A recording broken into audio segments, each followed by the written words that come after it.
Lean on Me plays that line between playful and a little bit eerie. It looks like the wind is kind of moving the whole structure a little bit, and it's definitely leaning. I can't believe that somebody made it, but it also feels like it could have just grown there on its own. It brings out that sense of exploration within us. We want to look around every corner and just explore that area.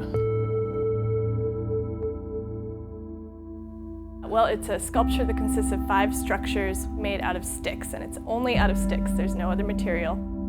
Some of the vertical ones are planted into the ground to hold up horizontal and diagonal ones. It rises about 20, 30 feet, and it looks like maybe sort of an old sort of church or chapel kind of grouping of buildings.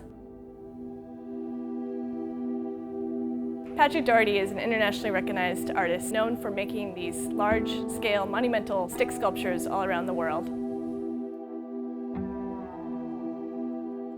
And he came to visit the campus, and he said that at that time he was struck by, just in general, the architecture around St. John's and St. Ben's, especially the chapels and churches. And he actually really liked that idea of something that's just beckoning you to kind of go and explore, go out into the grasslands or into the woods, and that it's also kind of a church or a chapel. He doesn't make them by himself. He needs volunteers, a crew of assistants. So we recruited like crazy. We were putting posters up around campus and sending emails and bringing our students from our classes to the site as part of their classes. And by the end, we had over 300 volunteers from all of those areas. My sense is that that may have been as many volunteers as he's ever had help with one of these sculptures. The actual construction of the project took 3 weeks, and it was solid that 3 weeks, from 8 a.m. until 5 p.m. every day. By the end of the day, he and all the volunteers are exhausted. We've been out in the sun, out in whatever the conditions were. It was physically demanding as much as it was mentally demanding. People just kind of naturally have a sense of how to work with sticks. And once you get the style of what he's working with, it seems kind of natural to do the process. All the wood came from St. John's Arboretum, so we harvested all on site. The willow, it replenished itself very quickly, and so we wanted to get it from as close as we could. And the ironwood, we actually wanted to thin out so that different trees could take root in that area. So we were helping them fulfill their mission, but they were helping us fulfill ours. It took a long time to gather all those materials. We had over 10 loads in a tractor trailer that we weighed one of them that was 3,300 pounds. So there's over 15 tons of material in that structure. It was dusty, it was dirty, we were sweating, it was hot and humid out. And at the end of those 2 days, we thought, the hard part's over, thank God. We can go take it easy and work with the sticks on site now. And then that's when I realized that the hard part was just beginning. We're bending sticks, and oftentimes these are ironwood that are 3 inches around, and trying to bend those through. So it was hard. It's called stick work for a reason. To give it the leaning structure, we would tie the ironwood to the scaffolding with twine. So we end up using quite a bit of twine just to give it that leaning look.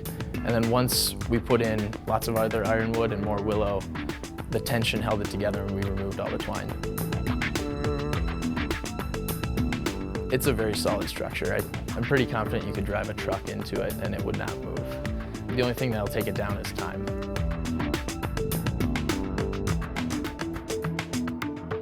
The reaction from the surrounding community started right from the beginning. I mean, people were driving by and, leaning out of their cars and yelling out, what are you doing? And my favorite was someone yelled out of their car and said, what does it mean? The appreciative audiences come from all backgrounds, all ages, but the ones that at least I think are most appreciative are the little kids. And you would hear them yelling out about, this being the home of Dr. Seuss, the Lorax, where the wild things are.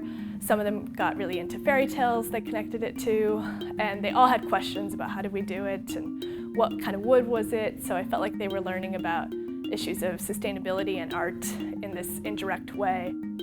It didn't really hit me till I could step back at the very end, just how big this was, not only as a large sculpture, but that we were getting people involved in the arts through this that otherwise maybe never would have stopped and paused to look at.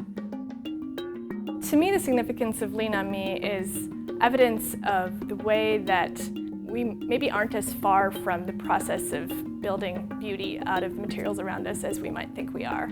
We can go and just make these amazing, beautiful things, and I think it inspires everyone who sees it to think of what they might make around them.